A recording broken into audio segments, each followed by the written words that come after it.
针对这个案件，交通部长林佳龙请处长王国材到华航了解专案，而且要求华航伫尾暗5点前对外说明。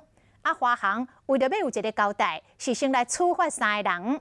处罚上悬的层级，就是空品处的副总的区江胜记一支的大告。这个副总的，就是这个立委区议员的小弟。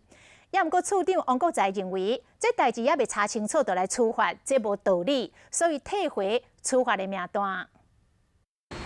交通部处长王国材昨下晡来到华航总部了解走私粉品案，发现6档来华航帮忙走私33000多条的粉，到底什么时阵开始？交通部要求5点进前对外界讲清楚。我是觉得，真相没有大白以前这个任何惩处都是片段的，包括整个来龙去脉，它的缘由是什么时候开始以及相关的一些改正的一个措施。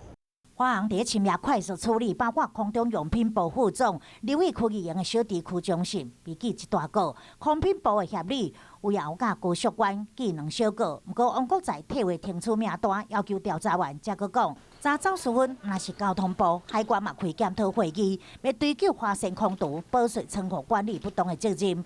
对此，华盛总经理安良基发布员工声明时指出，这次团购免税品事件。